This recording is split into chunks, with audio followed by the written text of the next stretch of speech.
In this video, I'm going to present an overview of the book Healing by Dr. Thomas Insel.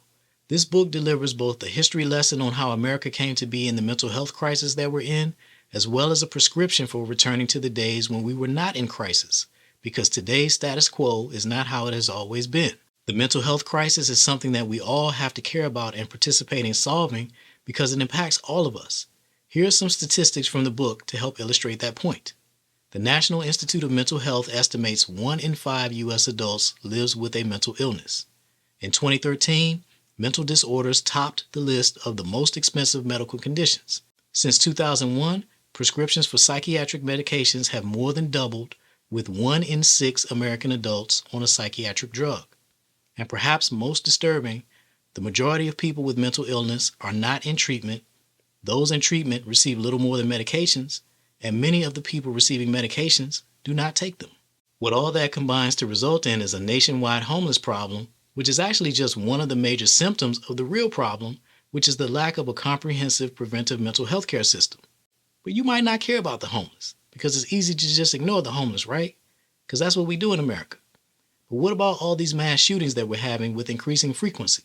Concerts, clubs, houses of worship, grocery stores, kids in elementary school.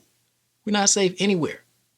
Who are these people committing these mass shootings if not people whom the mental health care system has failed?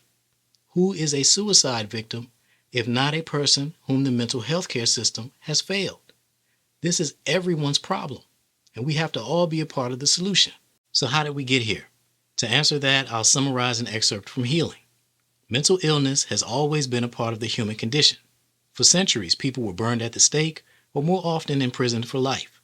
But in the early 1800s, an advocacy movement began for the humane treatment of people with mental illness. And now I'll read an excerpt directly from the book.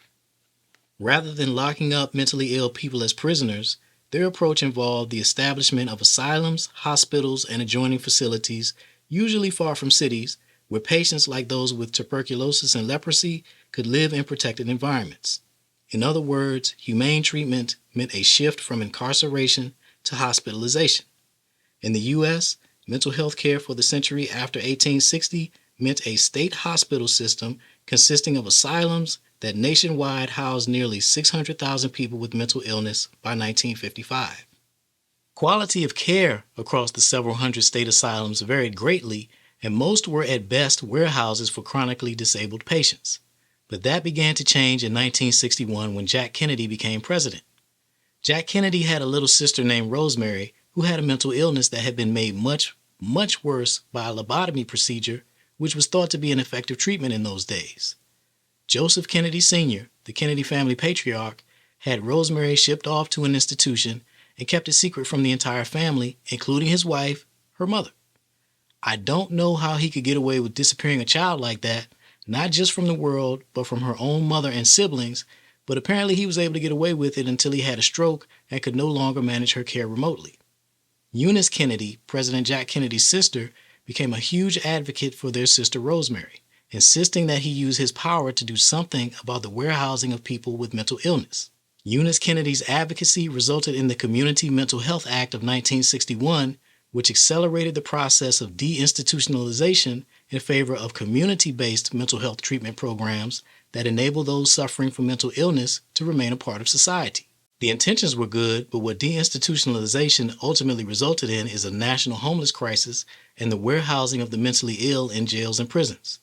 There's a lot more to it that occurred over a span of multiple presidential administrations that you can read about in the book.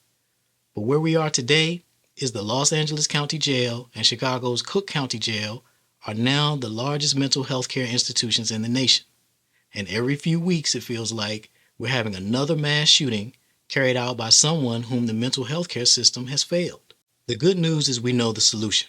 In his book, Dr. Insel does a fantastic job of detailing solutions that work using real-world examples from around the United States and from around the world.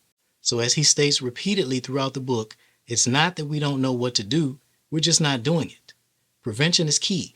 The old saying applies about an ounce of prevention being worth a pound of cure.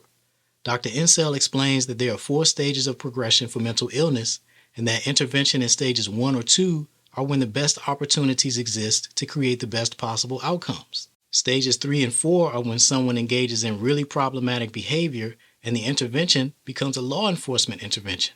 Those stage 3 and 4 law enforcement interventions pretty much sum up how mental health care works in the United States. Dr. Insel advocates for a technology-based solution, and that's the piece of this puzzle where I'm able to make a contribution. To explore the solution that I propose, I want to recommend another book to you called Purpose by Gina Bianchini. Gina is the founder of Mighty Networks, which is a cultural software platform. Changing the culture of how we handle mental illness in this country is exactly what Dr. Insel calls for, and Mighty Networks is a tool that mental health professionals can begin using immediately to implement the kind of preventive, coordinated care solutions that Dr. Insel presents in his book Healing. It is with these two books as the foundation that I've created a playbook that you can start following immediately to leverage Mighty Networks as the technology solution that you use to implement the mental health care solutions that Dr. Insel details in Healing that have already been proven to work. Real quick resume on me. I'm Lindsay Ruffin, and I'm a marketing strategist and a small business advisor. I teach you how to turn your expertise into an online coaching or consulting business, and a therapy practice is really just a specialized form of either of those. I used to build large computer networks for a living. I have a bachelor's degree in information systems and a master's degree in information systems. Studying a customer's problem and then identifying and implementing a commercially available technology solution to solve that problem is what I spent a career doing for the private sector and for the federal government. With Dr. Insel's book, I was able to become knowledgeable about the problems with our mental health care system. And with Gina's book and her Mighty Networks platform, I'm going to present to you a solution that you can begin implementing immediately. Use the link below to get started.